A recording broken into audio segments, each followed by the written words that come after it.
Okay, I just wanted to talk about Satan and Jesus. Um, yesterday, yesterday I went to, well, let me just tell you what Satan's been doing. Satan is, and Laurie McBride are like BFF. Laurie McBride currently has Antichrist powers, and Satan has been meeting with Laurie McBride, and he often advises her. And my sister Sandra Metcalf is BFF with Satan's right-hand person, Laurie McBride. And that's why Laurie was able to orchestrate a major election rigging. And because she has Satan as her partner, that's how Laurie McBride was able to get, it appears she has succeeded in taking Donald Trump out of the White House. Even though I technically was the one who was voted into the presidency in 2016.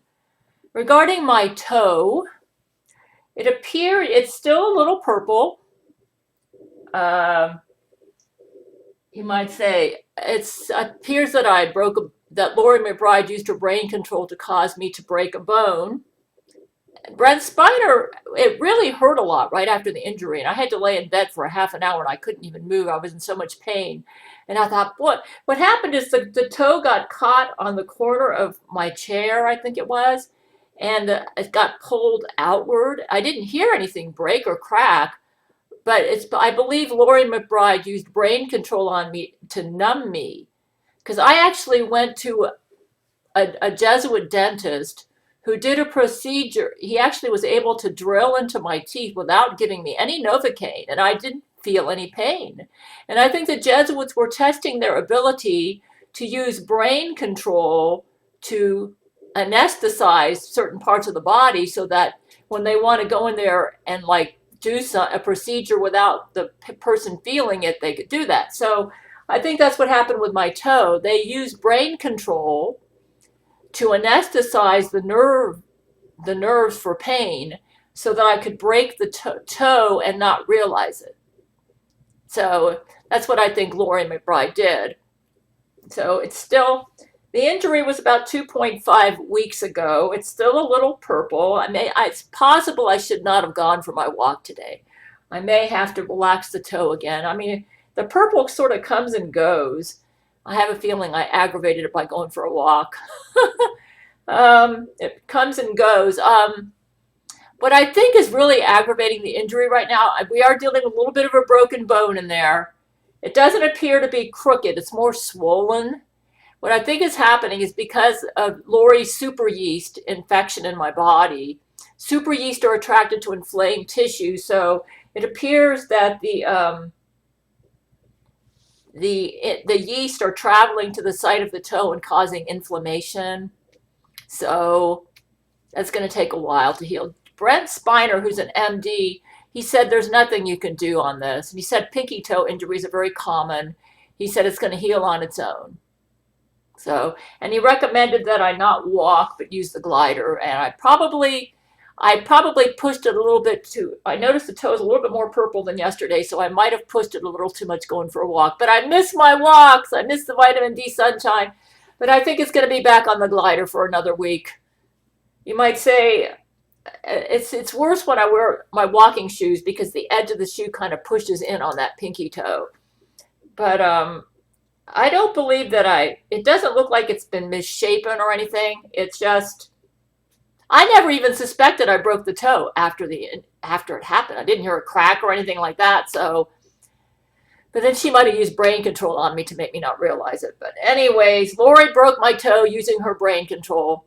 And as I've talked about in my videos at my Patreon page, what she's doing, she's created a super yeast germ that explodes whenever it leaves the body. See, Seroquel works by taking the yeast out without killing it because when you kill the yeast, it explodes and releases yeast toxin, and the yeast toxin is the yeast's own food. So it's like putting fertilizer into the surrounding tissue that feeds any remaining yeast so that they grow and multiply.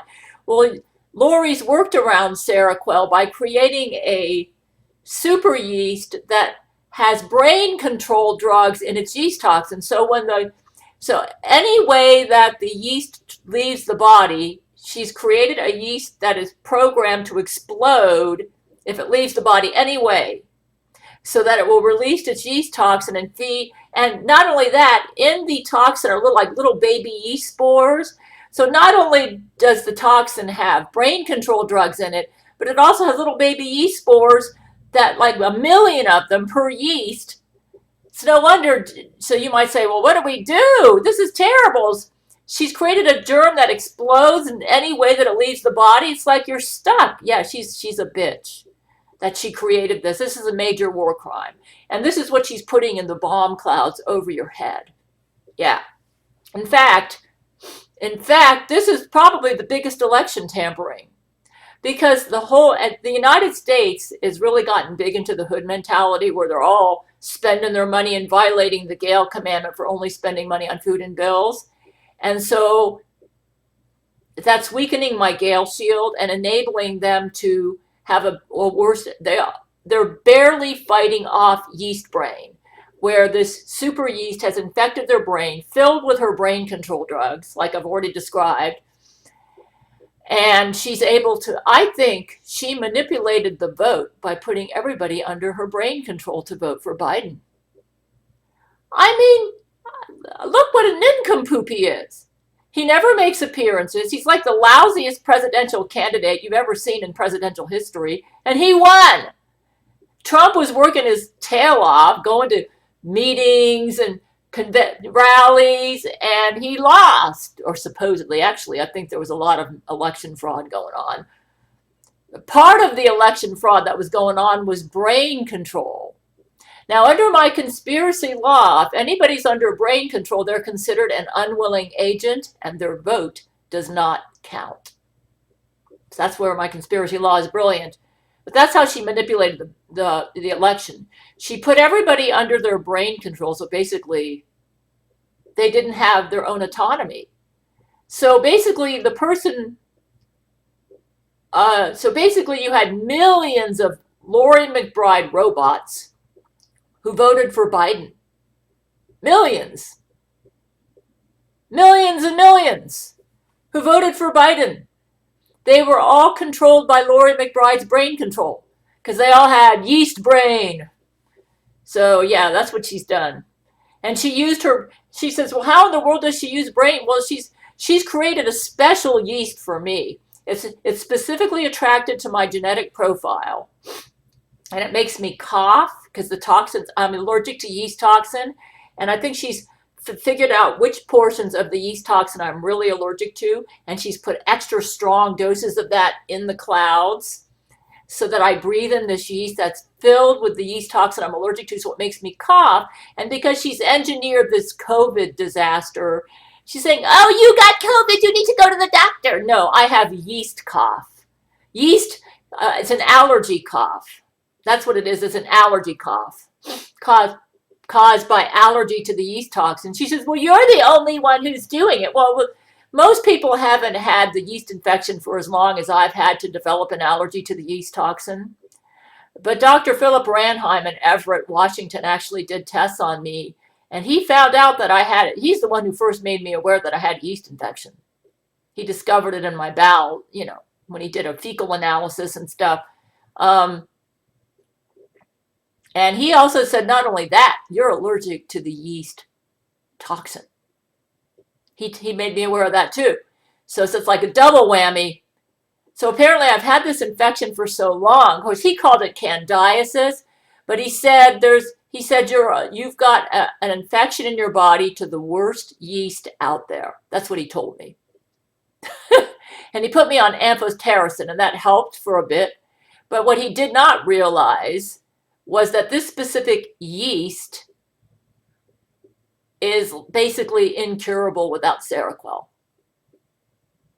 So Satan and Lori got together along with her evil Jew clone scientists, and they came up with a way to defeat Seroquel. So to try to make this yeast invincible. And because they had to be really brazen by putting, because I do the Gail commandment, so they can't put it in my supplements, they can't put it in my prescription meds. The Seroquel, I think, is they, and because the only thing I take is an allergy medicine and maybe occasional Advil or Sudafed, the over-the-counter version, not the special kind that you have to get behind the pharmacy desk, and that's all I take. So they used to be, because I took all sorts of supplements, they used to be able to contaminate all my supplements and really complicate things for me. But by doing the Gail commandments, it's made it harder for Satan to take me out. So yeah, but they came up with this super yeast that automatically explodes and releases its little baby yeast spores and its brain control drugs. And because this yeast is attracted to my genetic profile, that's why I'm still dealing with, though I'm doing better since I quit wearing glasses. You might say, well, oh, those Gail commandments are crazy. Well, if you do the Gail commandments, your whole body heals. My vision has improved. It's probably like 20/35. Oh, by the way, you're saying, oh, you broke your toe because you quit wearing your glasses. No, I was wearing my glasses when the toe broke. So the glasses are not the reason the toe broke. In fact, they might be the reason the toe broke, because there was something in the glasses that I found, that Brent's been communicating with me brain to brain, that enabled Lori to deposit the yeast spores inside my cells using transporter technology so that they could go right inside the cells, making it harder for Seroquel to take them out of the body. So when I quit wearing my glasses, the cells are able to purge the yeast inside of them better. The glasses were helping the maybe some ingredient in the frame, maybe the titanium, but anyways,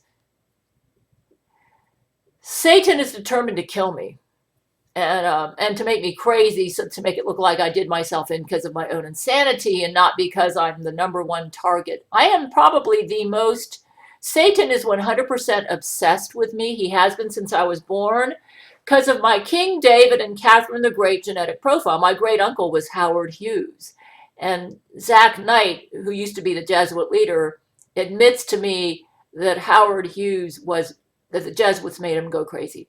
He also had King David genes. Yeah. Okay, so you might say, why is Satan so obsessed with you? Because of your King David. Well, the King David genes was it. Satan knew that somebody born with my genetic profile, 50% King David, 60% Catherine the Great, I'm literally the reincarnation of those two historical people, would be a problem for him. He knew that somebody with my genes would not be his follower. And he suspected rightly that I'd be a big part. I'm allergic to yeast toxin. I'm breathing it in from around me. That's what it is. That's an allergy cough. This is an allergy sniffle. That's what it is. It's an allergy cough. I'm allergic to yeast toxin. So he knew, he rightly guessed that I would be a big part of God's plan to defeat him. Actually, I do believe that my Bible for Tribulation Saints is part of the Bible. I believe it's the little book of Revelation 10. So yeah, I'm pretty major in God's plan if that's the case. Jesus has been making more appearances lately, but I don't believe that he wants me to put them into the Bible. It's just for me and my men. Though some of what he's been telling to us you can learn about at my Patreon page. But what's really interesting is Satan showed up. This just shows you how obsessed Satan is with me. And this is the gist of the conversation. Let me see if I can find it here. Hey, Gail, Jesus tapped me on this is Brent, on the shoulder and told me to check on you right away. Is everything okay? And I said, I just took a shower. What's wrong? You wouldn't believe it. He said, Satan appeared to him and said, hey, Jesus, I bet I can make Gail break the food and bills rule. She's seeing all that Patreon money coming in and is getting real weak. with the urge to spend it. Watch me tempt her. And Jesus got angry and told him to knock it off. And Satan just said, yeah, watch me. She'll ignore your new rule about waiting to hear from her men before making any purchase, not food or bills. You might say, well, how did Satan get you to do that? Oh, he's a trickster, man. He is a real trickster. Well, first of all, the other day, I felt like getting, I hadn't gotten new glasses since 2012. Though I did notice that my older glasses were working better than my newer glasses, and I didn't realize my vision had improved. Satan always capitalizes on what you don't know. My men never told me my vision was improving because I was doing the Gail commandments. And so I thought, it's just probably I thought I won't be breaking the rule for food and bills if I get new glasses, because I called this optometrist and he told me that my insurance would cover the cost of my lenses. He said, oh yeah, no problem. So I showed up to him and not realizing he was a Laurie McBride Jesuit. And then he lied to me and said, oh, this is going to cost $360. My insurance only covered $300. And then he caused me to forget that that the $300 was only for glasses, and I thought it was also for the visit for the exam. So that seemed reasonable to me. He was actually greatly overcharging me.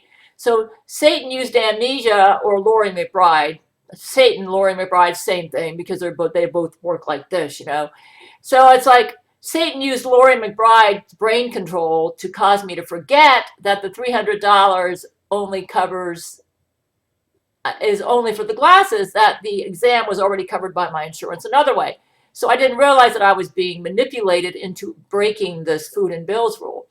So I decided, and then I thought I heard Brent Spiner talk to me brain to brain and say, oh yeah, go ahead and spend that $60. You deserve a good pair of glasses, And then the optometrist, so I said, well, maybe I don't need the anti-glare. And then that optometrist said, that would have been the extra $60. That optometrist said, oh, you'd be miserable without it. Believe me, it would suck. You really want to have that. So that was Laurie's goal, to get me to spend that $60. And so I charged it on my card, and then I sent an email to Brent. Well, actually, I had sent an email to Brent about the optometrist October the 15th, and Brent never got it till after the visit. Satan is somehow causing my emails to my men when I'm about to do something that could be dangerous or a violation of the Gail commandments, to make sure they don't get the emails. He delays the emails. And then they get it right after I've committed the action that I shouldn't have done. So after I charged, I sent them an email to let them know about it. But by that time, I ended up getting it all reimbursed, though. But the point is, Satan seems very obsessed with getting me to break the Gail commandment about only spending money on food and bills. So I got that one fixed. I thought, you guys didn't get the email? That's why I went to that optometrist. I didn't realize he was a Laurie McBride Jesuit. He said, no, we didn't get it. So I said, let me give you the login information to this email so that you can regularly check the email and make sure that you're getting all my emails. So Satan got even more sly. He knows that there's a Gail commandment in there that I need to do laundry every day, which means, and I said, Jesus, that'd be awful expensive because I have to do coin laundry at my apartment. He said, do you mean literally laundry every day? He said, no, just means organize your laundry every day, probably do it about once a week. So Satan's thinking. So Satan started hitting this Gail commandment about doing the laundry. I used to be able to go to Walmart and I could buy like 4 rolls of quarters easily at their service desk. Well, about a year and a half ago, Satan cut that off. So Walmart quit selling quarters. So I thought, oh, that's great. And then so I thought, oh, well, Publix sells quarters. So I'd go to Publix, buy some stuff there and get quarters with Publix. And then Publix, about 4 months ago, they quit selling quarters. So I thought, oh man, Satan's cut off Walmart for quarters. So how do I do my laundry? I've got a coin laundromat here at my apartment. So I said, okay, we'll go to the Space Coast Credit Union. So I went there, was no problem. They were really nice. And I said, as long as I wore a mask in there because of all this COVID nonsense, which is another thing that Satan's done. And yeah, it's just a common cold germ that's no more deadly than the common flu. I mean, it's a cold germ that gives you something that's about the equivalent of the regular flu. That's what it is. And all the rest of the stuff you're hearing in the news is a bunch of lying hype. So, so I went to Space Coast Credit Union, and for about 4 months they were great. I would come in. You have to bring cash. And they gave me quarters. Well, the other day I went in there, and I noticed it was very crowded. It was like Monday, and so I waited in line, and there was some lady in front of me arguing with the teller, saying, "What's happened to this credit union?" And so I thought, wow, the Jesuits are here. I can always sense their, when they're there. So I figured that teller would be in a bad mood when I got to her, and she said, "How can I help you?" And I said, I gave her $40 in cash, and I said, "I'd like to buy some quarters." And she says, "Oh, can I see your ID?" And so I showed her my driver's license, and she said, "Oh, no, you got to be a member here to buy quarters." And I said, "Oh, really? They never told me that before." And she goes, "Oh, well, that was probably just because the tellers were in a good mood, but you got to be a member here." And I thought, oh boy, Lori got the Space Coast Credit Union. And I said, "Well, how much does it cost to get a membership here?" She said, "Well, you could open a savings account for $5 and become a member that way." I said, "Can you do this online?" She said, "Oh, yeah, yeah." She said, "I'll do it this time." But she said, "Next time, you got to be a member here if you want to get quarters." So I went and thought about that for a while. And I mean, even getting out of the parking lot, the Jesuits orchestrated all the traffic. And I had to take this roundabout way to get out of there. And it was like, I could tell that was a Jesuit infiltration there. And that's what Satan meant. He knew he could manipulate the credit union to get me to spend $5. So I thought about it, and I thought, nah, I don't want to do this. It's obvious the Jesuits have taken over the credit union. But I just thought to myself, well, maybe maybe we'll be able to take it back from the Jesuits, because sometimes they'll do that. They'll take over an organization, then we'll be able to get it back. So I went and debated that over in my mind, and I decided not to use brain-to-brain communications to talk with Brent about it, because I didn't trust brain-to-brain anymore after they pulled that Lulu on me at the optometrist's office, where Brent Spiner spoke to me brain-to-brain and said, "Oh, yeah, it's okay to spend $60. That was an impersonator. Lori McBride apparently got into the brain-to-brain servers. You know, she seems to have gotten a lot of extra power lately. I'm wondering if Satan has violated his non-interference agreement with Jesus. I'm really starting to wonder, because he's getting really brazen. I think Satan, anyways, long story short, Satan manipulated me because he knows that I don't like having to go out of my way to get laundry quarters. And I got to do the laundry to do the Gail commandments. So I thought it would be only $5, I told myself. And even if the Jesuits took over the company, So yeah, and it is true that Jesus did tell me not to spend any money outside food and bills without consulting with my men first. So Satan, he did it. He got me to spend. I applied online, and I said $5. It's worth it for the convenience of just being able to go to the credit union and get the quarters. And then that's when I got the Skype contact from Brent, where he said, "You wouldn't believe it. Satan appeared to him and said, 'Hey, Jesus, I bet I can make Gail break the food and bills rule. She's seeing all that.'" That's how he did it. He used the Space Coast Credit Union. And Jesus was crying. He says, he told me that Jesus was really upset. So I said, "Oh." So I thought, well, and Satan caused me to flip this thing around in my mind, where I was telling myself that I wasn't really buying anything, because I was just opening an account, and I could always cancel the account and get my money back. But actually, I was sort of buying something. So that's how Satan is. He tricks you. And so Brent said, "Oh, should I cancel the savings account?" And Brent said, "Yeah, Jesus was real upset." And yeah, and I think he said that Jesus was crying too, man. Jesus was real upset. Yeah. I don't know. Well, if Jesus is upset, that's never good. So I thought, okay. I said I called the credit union and got the whole thing canceled. So they didn't even take the $5 from my other bank. So you might say, well, what's your purpose of making this video? I just want to say that Satan is a real trickster. And let me tell you what I think is going on. I'm starting to suspect that Satan might be, see, back in 2012, Satan actually showed up in one of our church services. Yeah, he took over the church service, and that's when he resurrected Zach Knight from hell, because Zach had died in December 2011. I think it was December 28, 2011, when he tried to taser transport me from my car to my mother's house to rape me.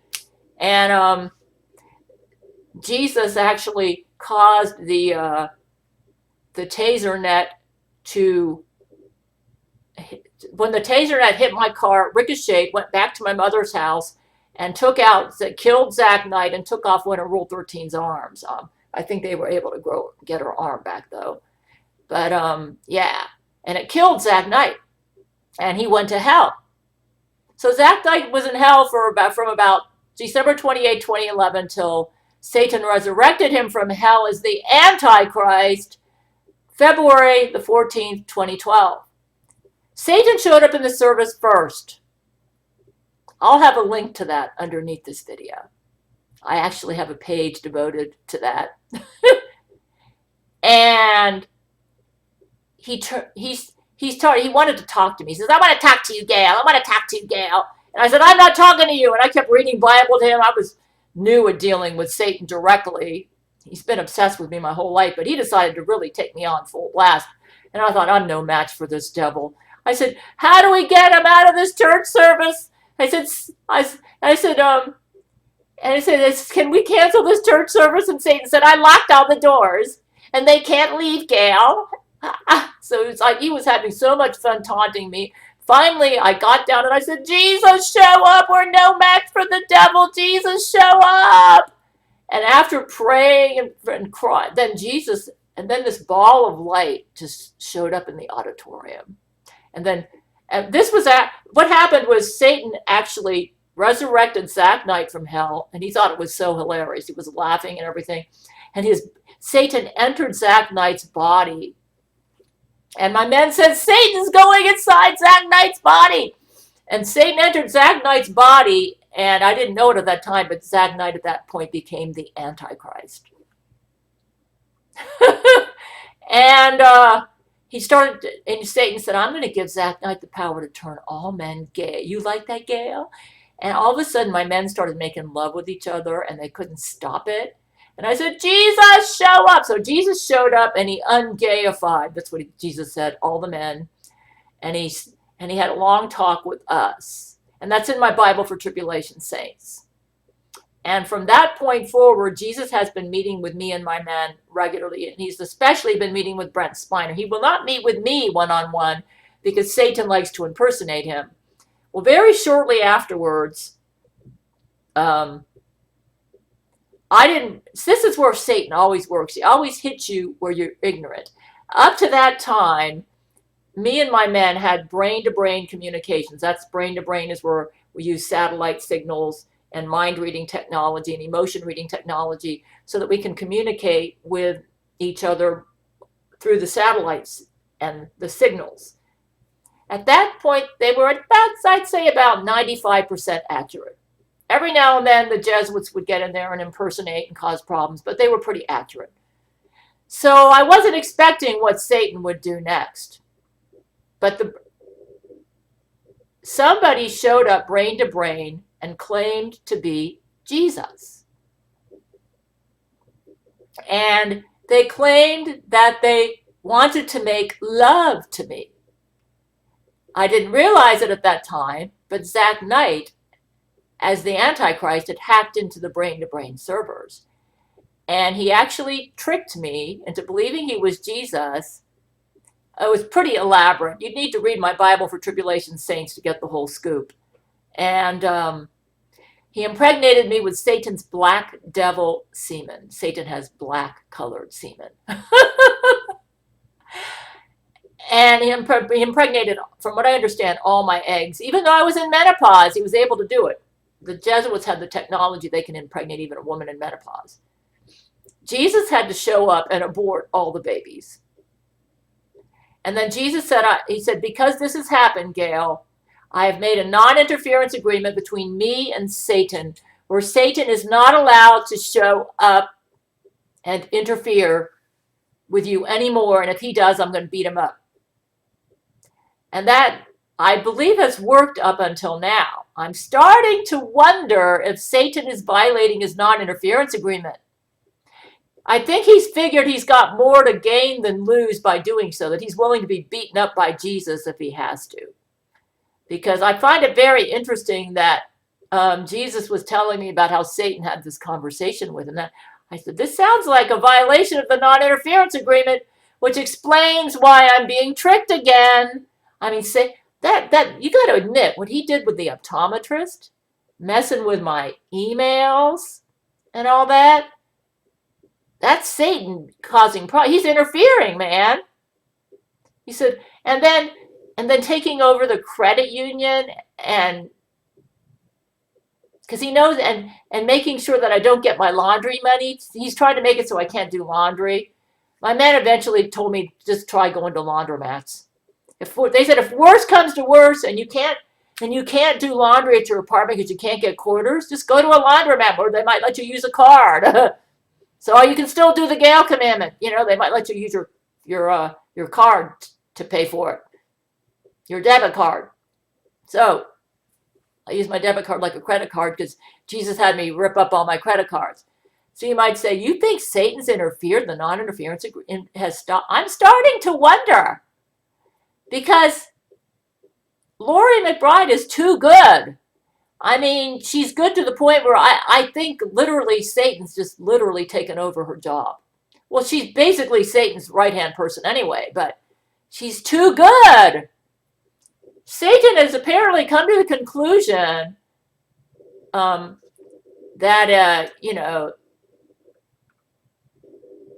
so Satan was really upset. I mean, not Satan, but Jesus was really upset that I spent that $5, but I canceled that. You might say, it's only $5. Yeah, that's what I was telling myself too, but yeah, if Jesus was real upset, then yeah, that's not good. It's never good when Jesus is upset. So I don't know. I'm starting to think that he's violated the non-interference agreement, which means I'm going to be dealing with him head on. I don't know if I'm up to this. You say, Eve didn't. I'm starting to feel like a combination of Eve and Job, because I'm being tried, because I've been sick with this yeast most of my life, which Satan has allowed to happen to me. He's the one who's made me sick with this yeast. He invented this germ just to take me out and to make me look crazy while he's doing it. It's a super yeast. You can't beat it. Seroquel is the only drug that works on it. And he's trying to defeat the Seroquel now. But if you do the Gail commandments, it'll strengthen my Gail shield and help you all not to get yeast brain. But I'm starting to wonder if Seroquel has violated that non-interference agreement. You might say, why is he so obsessed with you? It's got to be more than your King David genes. Yeah, well, Jesus once told me that I'm a very important part of his plan. I think that I'm going to be instrumental. Well, I'm definitely going to get this. Jesus told me that I'm getting all the crowns, that I'll be laying them all at his feet. But I think the crown that I'm going to be best at will be the soul winner's crown, because I actually led the Antichrist to Jesus in 2016. Talk about a soul winner. It's no wonder Satan hates me. So then Satan replaced Zach Knight with Angelina Ballerina. Then we took her out. And then Angelina's been replaced with Lori McBride. So I won the Antichrist to Jesus. Yeah, that would be Zach Knight. He's been on my team since 2016. It's no wonder Satan hates me. But guess what? I think I'm going to be doing even more damage to Satan. The Jesuit order of the Roman Catholic Church is Satan's baby. Yeah. They actually engage in devil worship. A lot of people don't know this, but it's true. From the very beginning, with Saint Ignatius de Loyola, the Jesuit order of the Roman Catholic Church has engaged in devil worship as part of their worship ritual. Now, they know they engage in devil worship, but they keep that part secret. So their front is that they're this Jesus Christ honoring part of the Catholic Church, but behind the scenes, they engage in devil worship. I mean, we know that. Me and my men, we've been dealing with the Jesuits. They're a bunch of devil worshippers. So you're saying the Roman Catholic Church is all devil worshippers? No. Satan's clever. He's got some genuinely nice, good people inside the Catholic Church, and especially now that we got Zach Knight on our side. But the whole religion, the whole Catholic religion was founded on devil worship. It's kind of complicated. So you say, why is he, you know, Jesus said that I and my men would defeat the Jesuits. And I thought, how can we do that? They're like, they're like Satan's bride. And he said, but you will. And I don't know. But I'm starting to wonder, you know, this novel that I'm working on, Silver Skies 1996 version, I have had so much writer's block with this book. I think Satan really hates this novel. And now that I've decided to work on it, he is really trying to take me out. I've got a rabbi for a main character. And when I've reread the 1990s version, which is the best version, it's like I'm reading a masterpiece. I mean, Satan has really messed with my brain to cause me to mess this book up. So you guys have not read the 1990s version. See, Steven Spielberg did, and he actually made a movie out of the unfinished novel. That's how good it was. And now I'm getting back to work on it with the 1990s version. That's the reason I call it Silver Skies 1996 version. It's really good. And I think I can finish it using the same techniques that I used to write it in the 1990s. Somebody gave me like a $200 Christmas present a couple of years ago, and I used that to reorder some books to help me finish this novel. Some writing craft books and some research on Jewish history and Judaism. And so I'm ready to get back to work on it. And boy, I tell you, once I made the decision to start working on that book, it's like Satan has unleashed all hell. He caused my rent to go up 100. As soon as I made the decision to get back to work on this novel, my rent has gone up $150 in the past 2 years. Satan's been trying to get me homeless. He has been trying to distract me. He's causing me that when I read, I can't read as fast as I used to be able to read in the 1990s, so it takes me longer to read my research books. I think that this book is going to be the greatest novel ever written in human history. Because I have the highest emotional IQ of anybody on the planet right now. Nobody comes even close to me. Somebody with my Mensa emotional IQ could pull that off. I could end up writing the greatest novel in all of human history. Apparently, Satan knows this. You may say, well, that's not going to hurt Satan. Well, yes, it can. Let me tell you, as part of my research, I've been reading a book by Joseph Taliskin. He's an Orthodox rabbi. It's called Jewish History or something. What was the name of that book, Lord? Boy, you're messing with my brain. It's called, here it is, Jewish Literacy. Here it is.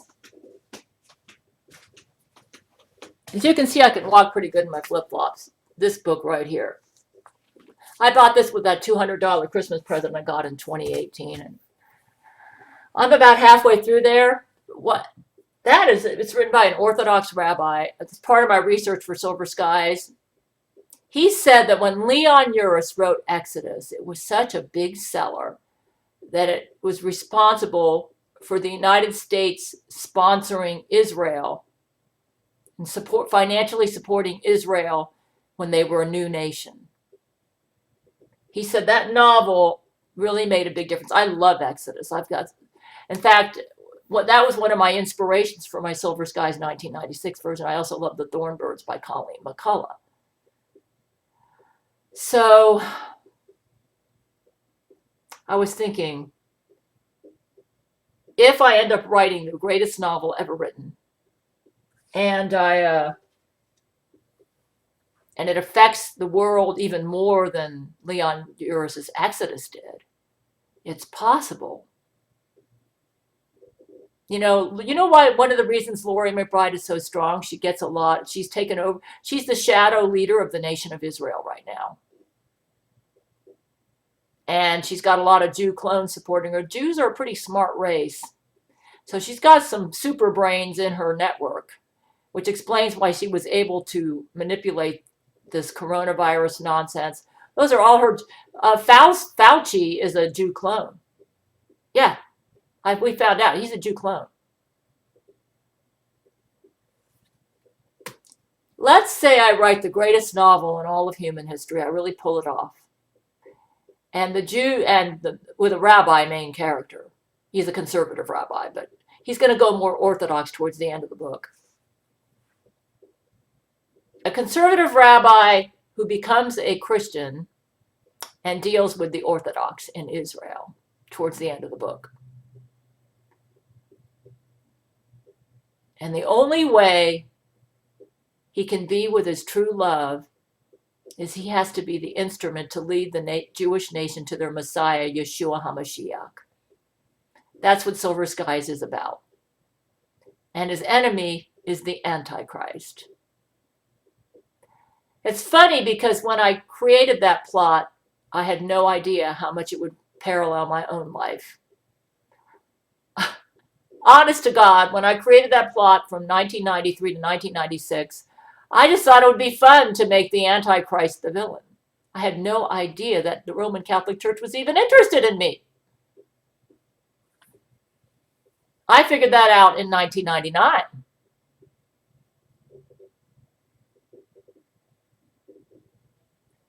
I'm seeing a lot of miracles in this book. So you might say, you say you think, yeah, the fact that Satan's given me so much writer's block over this book, and the fact that the first 2/3 was so good that Spielberg made a movie out of it. Orson Scott Card became the screenwriter for that. Matthew McConaughey starred. You say, well, we've never seen it. You could probably see it on Gabriel Chana Fox News 00 on cable, maybe. But it's not going to be as good as it will be when I finish the book. They made a movie from the unfinished novel. That's how good the novel was. I have to admit that everything that's been published thus far has been inferior to the draft that I wrote in the 1990s, which is what Spielberg made the movie from. You say, how'd you ruin it?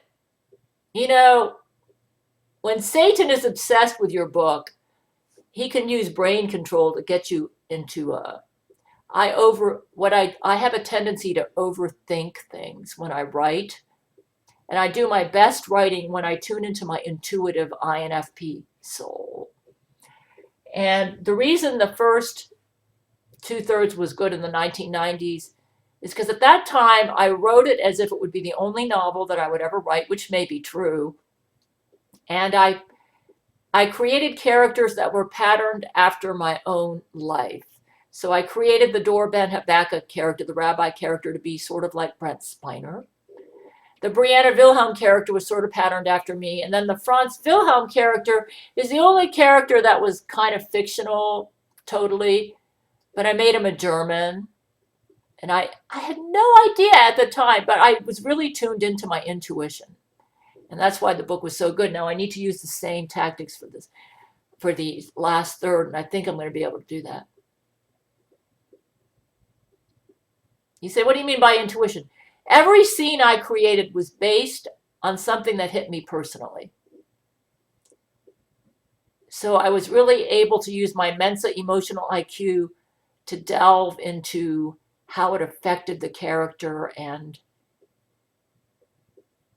how it would influence the next scene. So it's kind of like, when you read Colleen McCullough's The Thornbirds, even though it's fiction, she does such a good job creating the characters that you feel like the Ralph de Bricassar and Meggie could be real people in real life that you really understand and know. And that's what a good fiction writer does. And that's what I did with Silver Skies, except for my lousy rewrites. But anyways, this is what I think. And Leon Uris's Exodus is the same way. He's got brilliant characterizations. And as a result of reading this Jewish literacy, I realized that much of Exodus is based on stuff that really happened. I mean, he has disclaimers at the beginning of his novel that claim otherwise, but it's really based. He really has a lot. He really understood the soul of the Jewish people at the time of the formation of the Israeli nation. What was driving them, so you're reading a very truthful account in Exodus of what the Jews had gone through during the Holocaust and why they were so driven to form the nation of Israel. Silver Skies is going to be about the Jewish nation in the tribulation. Believe me, that's going to be hell on wheels for them. But Jesus said that I and my men are going through what the tribulation saints will be going through. So for me to do the last third, all I need to do is just dig into my soul and create scenes that are based on my life. And then I've been studying Bible prophecy in depth with Arnold Fruchtenbaum, Andy Woods, and some really good Bible prophecy teachers. And I think I have a pretty good idea about how the Jewish nation is going to come to their Messiah in the tribulation. So I'm going to be putting that in the last third of the book and tie it into the main love story of the whole novel. You might say, well, as a result of your research with the Jews thus far, why are so many Jews following Laurie McBride? And this is a very deep topic that I cannot discuss adequately in just one video. It needs to be the topic of a whole novel about how they could be so deceived over the years. I'm half King David, so. But my prediction is that the average religious Jew is going to read my novel when it's finished, and it will transform them. They're going to read this book and think, this author really understands us. She understands the Jewish heart and soul. And we have been guilty of rejecting our Messiah, Yeshua HaMashiach. Do you realize that when the average religious Jew comes to that realization, they're going to be so grieved.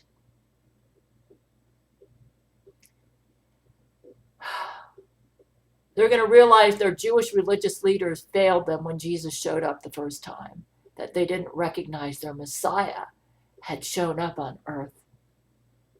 And that all the suffering that they've gone through, the Holocaust, the pogroms, the purges, the being homeless, all that happened because they rejected their Messiah. When that full realization hits them, they are going to weep and wail and say, oh, Jesus, we're sorry. And then Jesus is going to save the nation. And I believe part of what he's going to use to help them to come to the realization that they rejected their Messiah will be my book, Silver Skies. Which is why Satan hates the book so much and gives me so much writer's block over it. You might say, well, if that's going to happen, then we won't go into the tribulation. We will go into the tribulation because it won't happen 100%. I predict that when I write Silver Skies, that about 90% of the Jewish religious leaders are going to read it and accept Jesus as their Messiah. And Laurie McBride is going to lose her Jewish support. And that could be the downfall of the Jesuit order. Because right now, what's keeping her going is the fact that she has Jewish support. She's the shadow leader of the nation of Israel right now. But if the Orthodox Jews, I don't think I'm going to be able to win the secular Jews, but if the Orthodox Jews come to Jesus, if the majority of them do, I think that will be the downfall of the Jesuit order. Which may explain why Satan is violating his non-interference agreement. He's worried about my book. Pray for me as I work on the book. I have the highest emotional IQ of anybody on the planet right now. And I'm going to finish my masterpiece, which I predict is going to have a catastrophic effect on Jewish religious leadership, especially the Orthodox. You say, well, you might say, when in the Bible it says the Jewish nation will be saved in one day. A lot of evangelicals misinterpret that, and they think it means that every single Jew alive in the tribulation at the time of the second coming will be saved. I don't think it means that. Because Matthew 24 and 25, which is about the second coming, says that those that are taken away are brought to judgment, and those who are left behind are the saved. It's referring to the nation of Israel in that passage. So during the tribulation, 2/3 of the Jews will reject Jesus, and they will be judged. But 1/3, which I predict will be mostly Orthodox Jews, will accept their Messiah. And that remnant, that 1/3, will go into the 1,000-year reign with Jesus and with King David over them. I'm not saying that all the secular Jews are going to reject Jesus, but I do believe that it's going to be mostly the Orthodox Jews that will come to him in the tribulation. And that's all going to be in my Silver Skies, how it's going to happen. You may say, you've given up on the secular Jews? I think the Orthodox are more sincere and consistent than the secular Jews. They have better hearts. Their hearts are more open. And so those are the ones that will come to him. Laurie McBride has mostly secular Jews following her. So you're saying, well, how would she be destroyed if the religious Jews, she's got some religious Jews following her too, though. You might say, how would she be destroyed if only the religious Jews come to Jesus, like the Orthodox? Well, the secular Jews, what's going to happen is if the religious Jews come to Jesus and they have a consensus among themselves that Jesus is the Messiah, then what they're going to do is any Jews who do not agree with them would no longer be considered Jewish. There'd be a major split among the Jews. They would probably conduct funerals for them, which means they would no longer have legitimacy as Jews. And then Laurie's finished. Anyways, that's what I think is going on. Pray for me. Pray for me as I work on the end of this book. It could well be the most important book ever written outside of the Bible in all of human history. Once the Jewish nation accepts Jesus as their Messiah, that Satan knows that's the only thing that is stopping Jesus from setting up his worldwide kingdom, the future 1,000-year reign. Satan knows that when that happens, it's game over for him. He gets locked up, he goes to the bottomless pit for 1,000 years. Then at the end of the millennium, he's going to have a bit of a rebellion, And then he'll be defeated for good. And then he goes to the lake of fire. That's why Satan hates my book, because I think it's going to be instrumental in the salvation of the Jewish nation. I think I'm going to get about 90% of them, of the religious Jews, before the rapture. After the rapture, I'll be gone, along with I and my men will be up in heaven. Tribulation will set in, but my book will be around. It's going to go underground. The nation of Israel, for the first 3.5 years of the tribulation, they're going to sign a deal with the Antichrist. It's kind of like we're going through the tribulation on a mini scale right now because the Jewish nation has signed a deal with Laurie McBride. Right now. It's like we're in the first 3.5 years. They've signed a pact with Laurie McBride, who's the Antichrist. So you see, I'm not saying we're in the tribulation, but I'm saying we're going through a type of the tribulation, which means I've got everything I need to write my book. And then the Antichrist, what I predict is going to happen is if the religious Jews accept, if 90% of them accept Jesus as their Messiah as a result of my book, then Laurie McBride and Satan are going to go after them and try to kill every Jew on the planet. But they're not going to win because we've got Jesus on our side. You might say, we're not, you might say, what is he going to do? I don't know. It'll be interesting to see. I think we might have like a preview of the future final battle, except it won't be the final battle, just a preview. But just enough to defeat the Jesuits. And then, that's what I think. But my book, Silver Skies, will be the instrument that God will use to get all this going. That's why Satan's, pray for my book, okay? If I'm wrong and it's not going to be as big a deal as I think, the worst case scenario is that I'll finish my book and it will be a very good read. It's going to be, regardless, whether it's the greatest novel of all time or not, it will be a literary masterpiece. I already know that. I can tell. Because the first 2/3 was literary masterpiece. When I put the ending on, it's going to be, if not the greatest novel of all time, one of the greatest.